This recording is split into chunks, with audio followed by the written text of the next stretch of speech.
La primera sección la podemos encontrar desde el capítulo 3, versículo 16 al 22.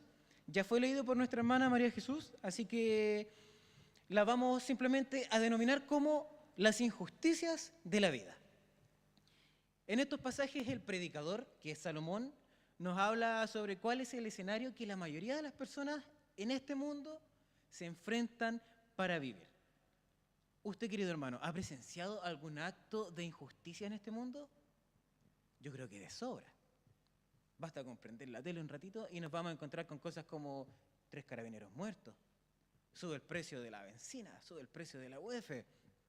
Pero si quizás no quisiéramos ir a algo que la Biblia denomina como injusto, nos podríamos quedar con el Salmo 37, versículo 3 al 5. Salmo 37, versículo 3 al 5.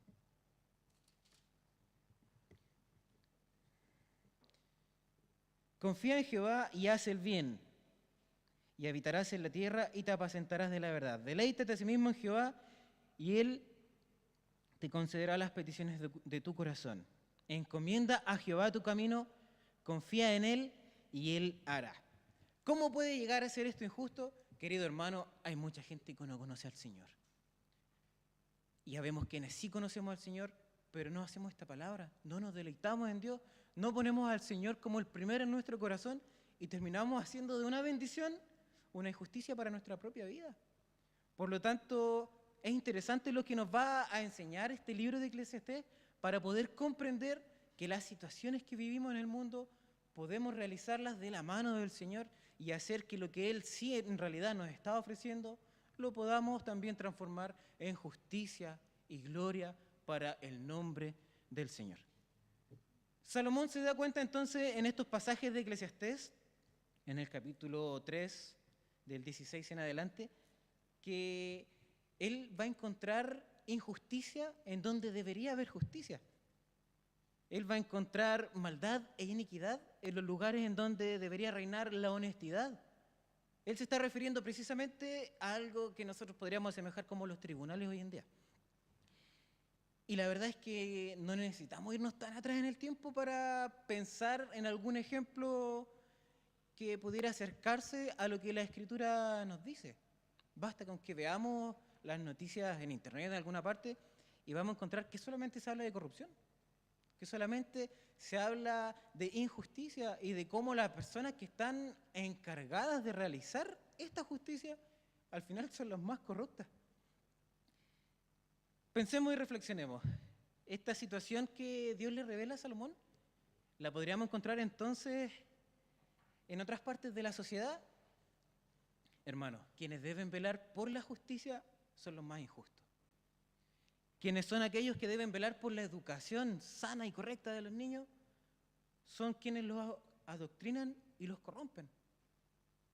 Quienes deben crear leyes para alivianar la carga de las pobres personas en este mundo son aquellos que ponen más peso sobre el hombro de las personas. Hay muchos casos, muchos casos en donde quizás aquellos que deben guiar a las personas por el camino del Señor también caen en esto, de hacer totalmente una injusticia y guiar a las personas por un camino equivocado, lleno de desconocimiento y solamente, probablemente, lleno de herejías y alejados de la palabra del Señor. El predicador Salomón se encontró con una realidad que está presente hasta el día de hoy. Incluso llega dentro de estos pasajes a comparar la conducta humana con la conducta de las bestias.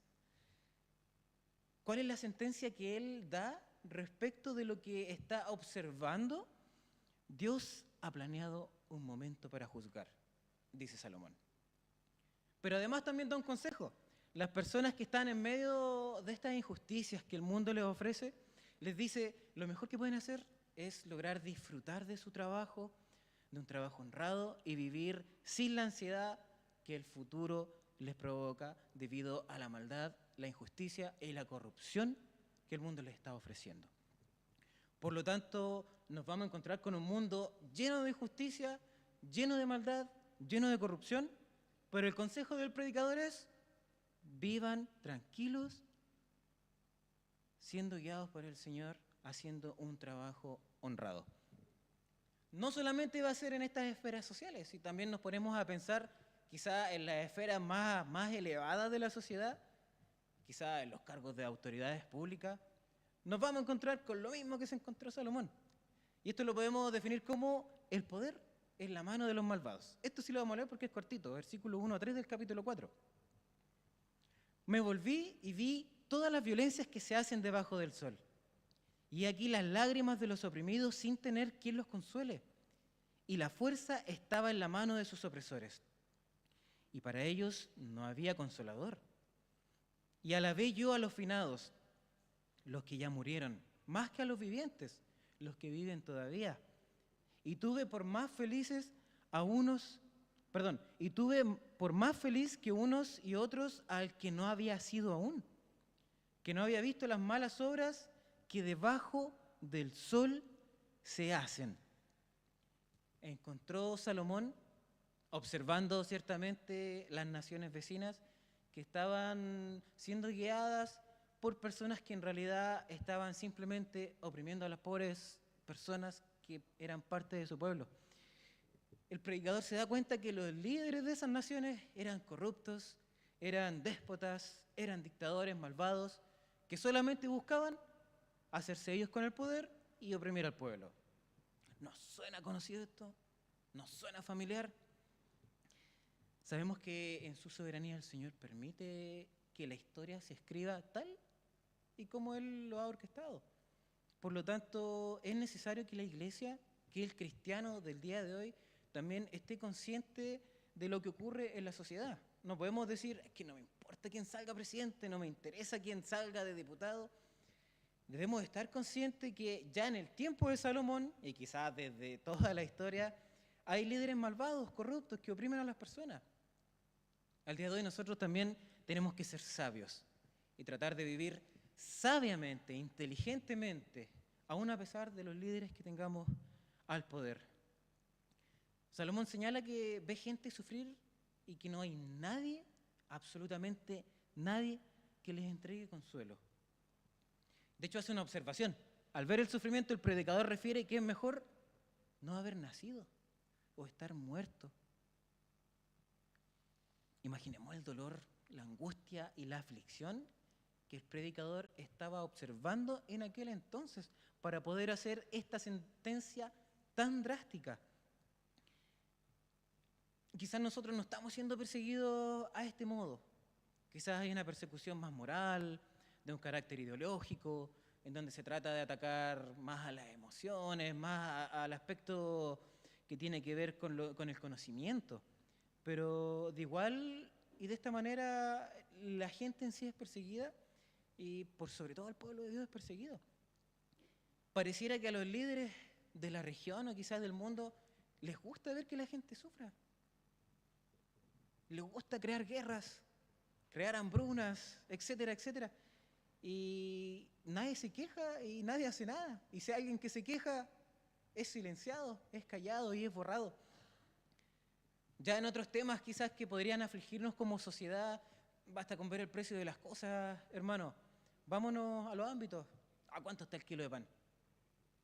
La benzina, uf. La UEF, la parafina está súper cara. Está todo súper caro. Y al final nos cuesta llegar a fin de mes probablemente. Es una forma en la que se oprime al pueblo. Y nadie dice nada. Salomón observó esto, él vio y entendió y comprendió que el pueblo estaba siendo oprimido de una u otra manera. Por lo tanto, que el Señor nos ayude a nosotros a vivir de una manera sabia, de una manera prudente, en estos tiempos en que aún somos gobernados por déspotas, por tiranos y por personas corruptas, querido hermano. Se nos muestran entonces hasta aquí las injusticias de la vida, en un nivel grande en lo que es la sociedad, en las esferas elevadas, por así decirlo. Pero el predicador no se queda solo así. Esto también lo lleva al ámbito más personal de la sociedad, al ámbito más individual. Él también observa que hay violencia en este sentido. Dice, el logro de las personas es realizado desde la base de la envidia. Capítulo 4, de los versículos 4 al 6. He visto asimismo que todo trabajo y toda excelencia de obras despierta la envidia del hombre contra su prójimo. También esto es vanidad y aflicción de espíritu. El necio cruza sus manos y come su misma carne. Más vale un puño lleno con descanso que ambos puños llenos con trabajo y aflicción de espíritu. Es decir, que la injusticia no solo son provocadas por las personas que están en el poder, sino que la misma gente común y corriente como nosotros son las que provocan estos daños hacia la gente. Observó Salomón que es por envidia que las personas buscaban triunfar en su época. Es por envidia que ellos buscaban mostrarse mejor que el otro. Por lo tanto, hermano querido, aquí estamos hablando de egocentrismo, de orgullo. Y en realidad los niveles de orgullo que incluso podemos observar el día de hoy son pero tan grandes que entendemos que a la gente no le interesa el resto. Mientras yo pueda crecer, estar bien y estar por sobre el otro, no importa si lo apuñalo por detrás, no importa si tengo que hablar mal de él, no importa si tengo que mentir, pero buscamos el bien personal. Basta con quizás ver en nuestro propio trabajo, o quizás incluso tengamos algún familiar, o quizás ni Dios quiera en nuestras propias iglesias se puede dar.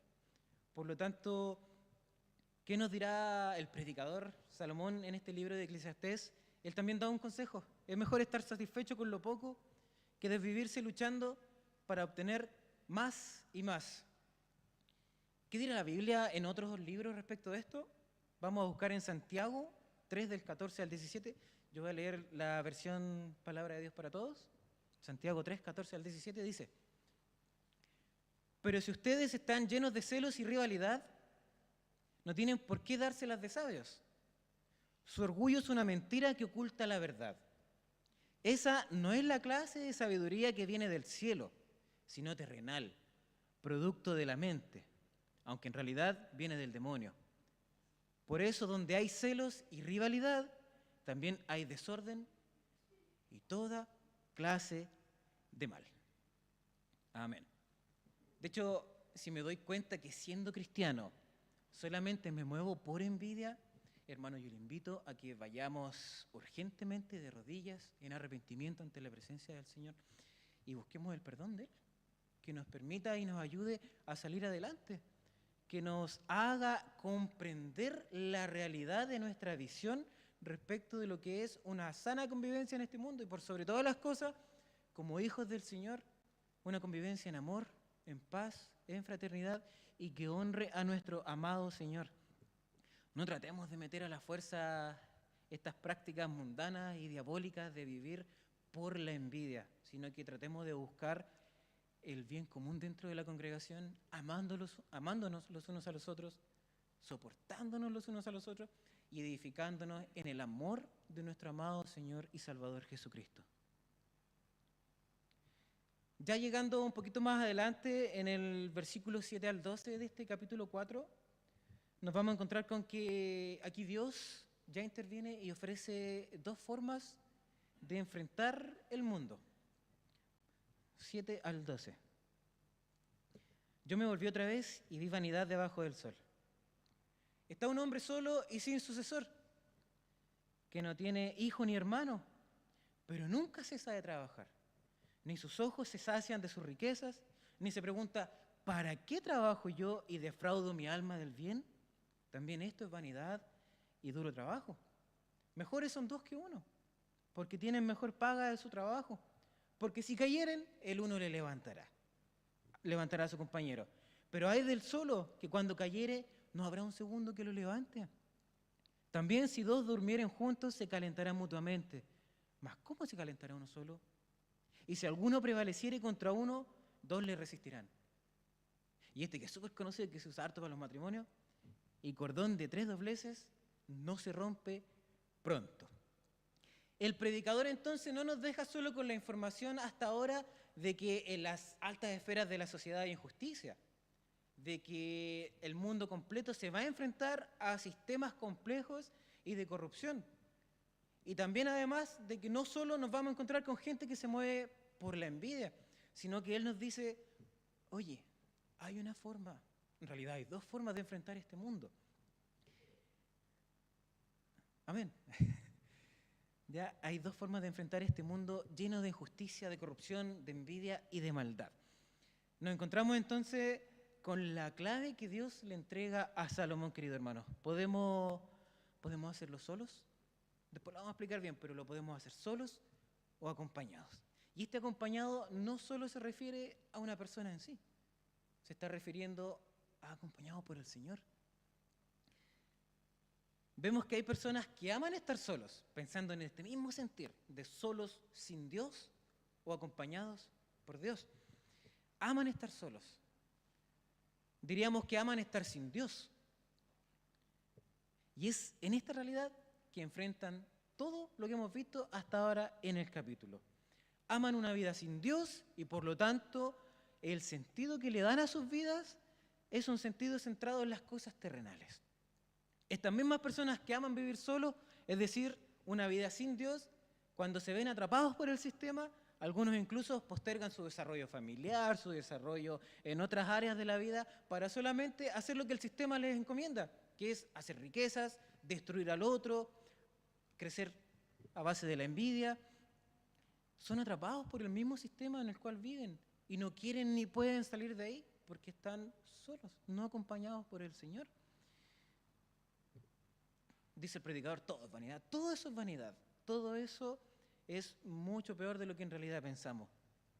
Y muchas de estas personas probablemente escuchan palabras del Señor, ven algo de alguna iglesia por ahí, pero no lo pueden asimilar, están tan atrapados en el sistema que no hay manera en que ellos puedan hacer esta palabra viva en su corazón.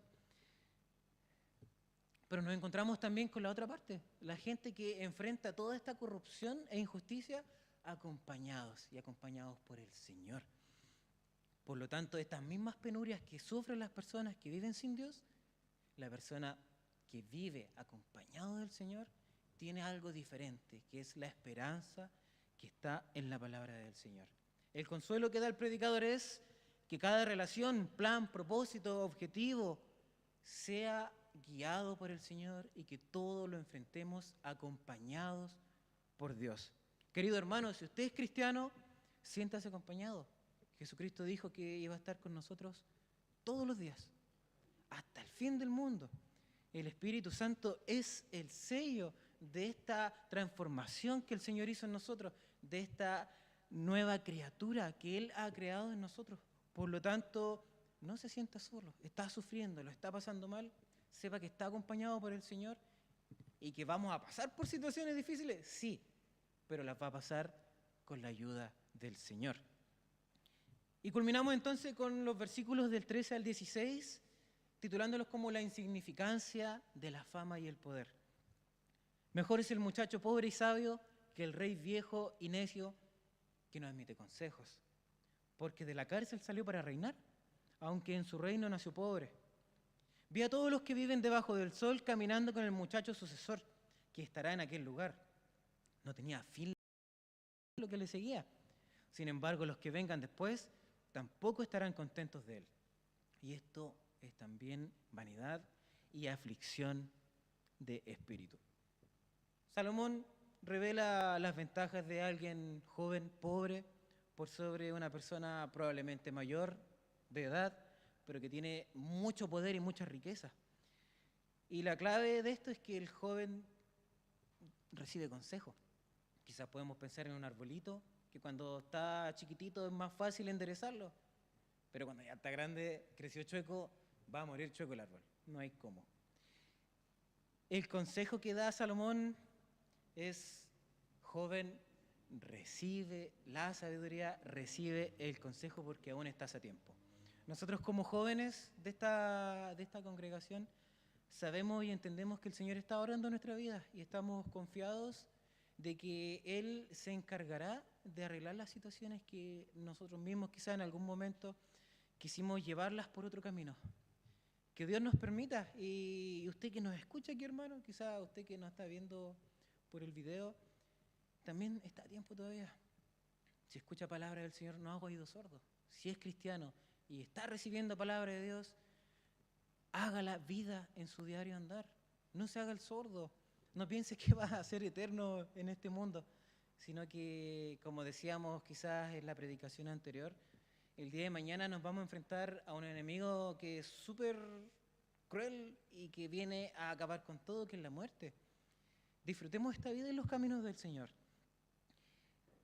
Suena muy sencillo esto, pero quizás para la juventud que no conoce a Cristo, nosotros podemos observar que por un like, por un poco de fama, entregan quizás toda su vida al público.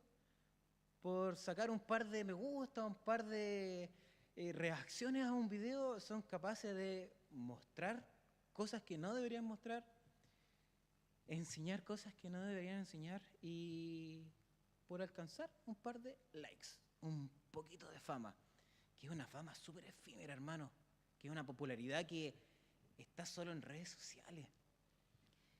Otros queriendo llegar al poder, ya pensando en algo más, quizás más elevado, por así decirlo, solamente lo hacen a través de las mentiras, a través de la corrupción, y lo consiguen, solo por alcanzar un momento de popularidad, un momento de fama. Hermano querido, como cristiano, que el Señor nos libre de querer basar nuestro cristianismo en la búsqueda de la fama, en la búsqueda del poder, porque son insignificantes en comparación con las cosas celestiales. Lo que vivimos acá no es nada comparado con lo que vamos a estar cuando estemos en la gloria del Señor. Así que no nos desvivamos por conseguir un poquito de fama y un poquito de poder. Seamos felices y gozosos con lo que el Señor nos ha dado. Nos ha dado un trabajo, nos ha dado una familia, nos ha dado amigos, nos ha dado dones, talentos para poder servirle a Él. Disfrutémoslo, pongámoslos al servicio del Señor y que sea nuestro gozo en estas cosas que el Señor nos permite. Ya pensando en esto, si quisiéramos reflexionar un poco más respecto de los puntos que hemos mencionado, en primer lugar, querido hermano, el pueblo cristiano entonces no debe ser ni ignorante ni apático respecto de lo que se vive en este mundo. La gente sufre, la gente pasa hambre, la gente pasa violencia y nosotros no nos podemos hacer los ciegos ni los sordos. La iglesia debe ser una iglesia que entregue la palabra del Señor a través de la predicación, pero también con el ejemplo. ¿Qué ocurre cuando el que es abusado, el que es oprimido y discriminado es el cristiano? Mucha gente se alegra porque nos ven como una parte de la sociedad que no debería estar. Mucha gente se alegró, por ejemplo, cuando fue el estallido social y se quemaban algunas iglesias. Y de hecho yo vi un mural que decía, la iglesia solo debe alumbrar cuando es quemada. Es terrible. Pero hay gente que se alegra con eso. ¿Qué nos pasa a nosotros como hijos del Señor cuando vemos que es la iglesia de Cristo la que está sufriendo y siendo oprimida? ¿Y qué pasa cuando esta gente que es oprimida por la sociedad es aún también oprimida por su propia congregación? Que le predica no palabra de Dios, sino doctrinas de demonios.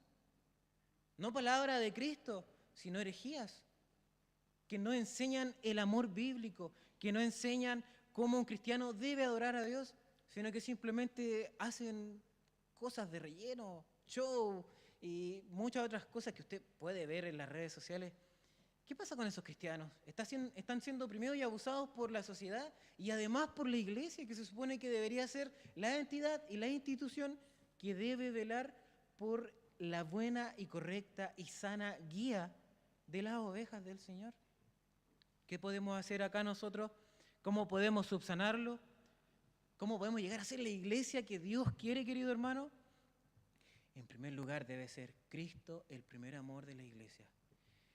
Tenemos que dejar de pensar y obrar por las cosas que solo son vanidad y solo son terrenales y pérdida de tiempo en esta vida. La iglesia debe tomar el lugar que le corresponde. Debe llevar a cabo la responsabilidad que Cristo le ha encomendado. Debe predicar el evangelio de salvación. Debe anunciar a Cristo a las naciones y debemos amar a Dios y a nuestro prójimo, querido hermano. Busquemos de todo nuestro corazón el poder guiar a las personas que ya sufren afuera para que aquí, en la congregación, puedan sentir un tiempo de refrigerio, un tiempo de gozo. Para eso nosotros debemos capacitarnos. Debemos estar capacitados en toda palabra, en todo conocimiento, en toda ciencia, en toda obra en amor. Debemos estar capacitados para poder brindarle el amor que necesita a la persona que ya está siendo oprimida por todas las injusticias de este mundo que Salomón nos describía. Debemos ser una iglesia que ande por el camino del bien y por el camino de la santidad. Una iglesia que conozca la palabra de Dios, que tenga el fundamento firme de Cristo, cuyas predicaciones del día domingo, del día miércoles y de todos los días que prediquen, sea basada en las Escrituras y sea Cristo el centro de esas predicaciones. Debemos ser una iglesia conforme al corazón de Dios, querido hermano, para poder acompañar a los hermanos que se están integrando a las congregaciones y poder entregar el mensaje de salvación tal y como Cristo también lo predicó. De igual manera, la iglesia debe ser capaz de comprender el tiempo en el que le ha tocado vivir. Basta ya de solamente escuchar, Cristo viene ahora, no, es nuestra generación la última, es ahora que viene el rapto.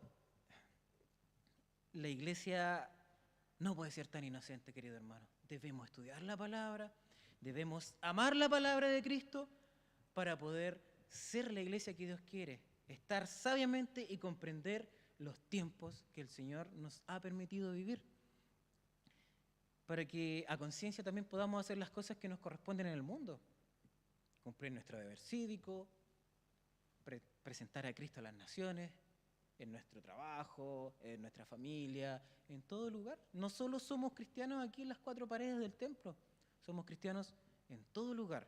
Por lo tanto, como hijos del Señor, tenemos que ser conscientes de nuestras responsabilidades en una sociedad que está siendo guiada por personas corruptas y déspotas.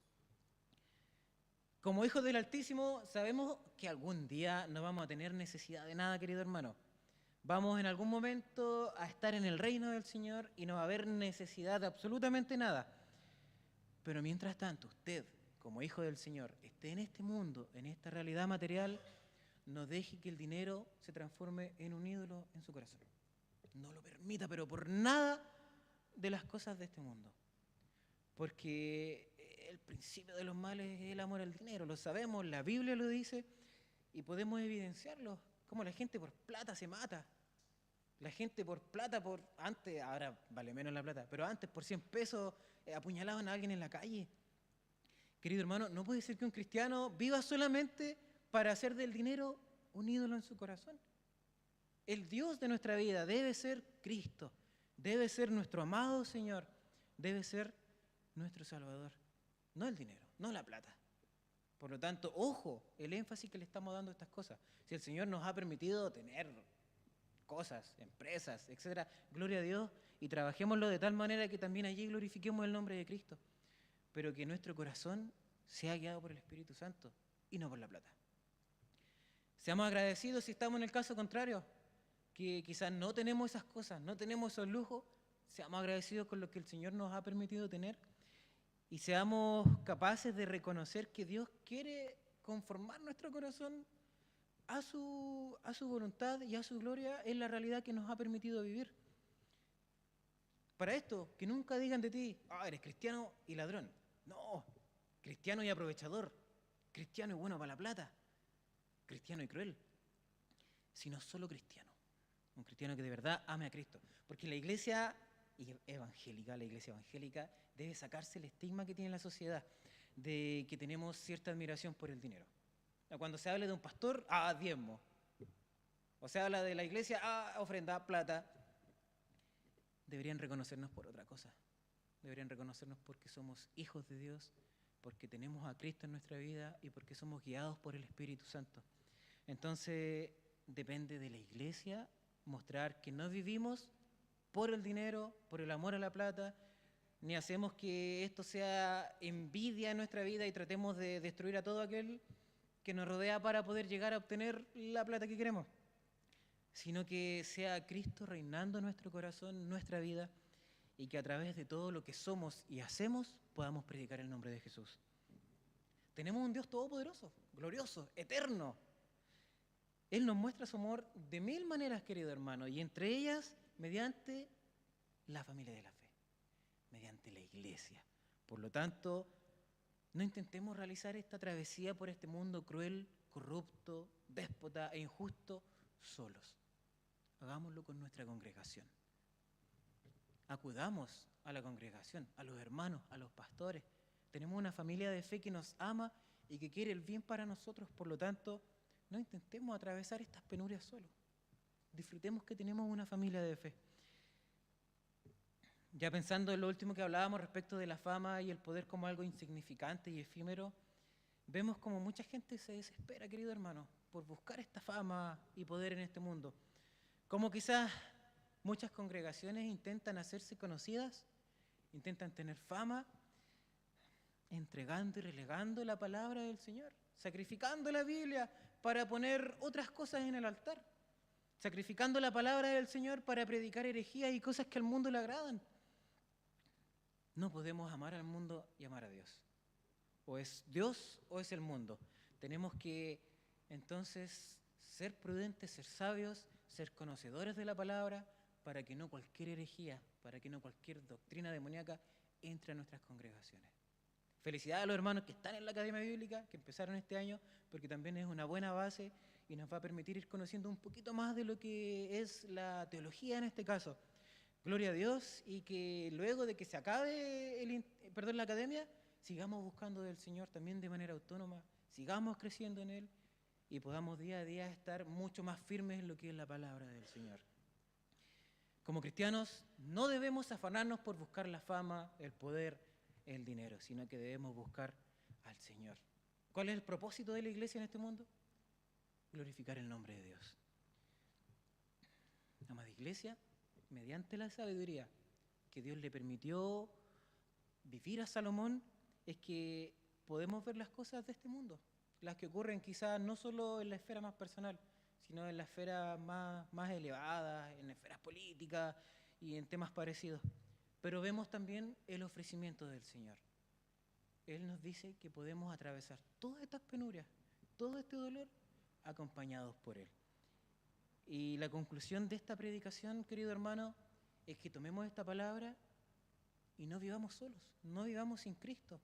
Todo lo que el Señor nos permita vivir en esta realidad, en este mundo, mientras estemos vivos acá, sea acompañados y guiados por el Señor. Amén. Le invito a ponerse de pie para que podamos orar.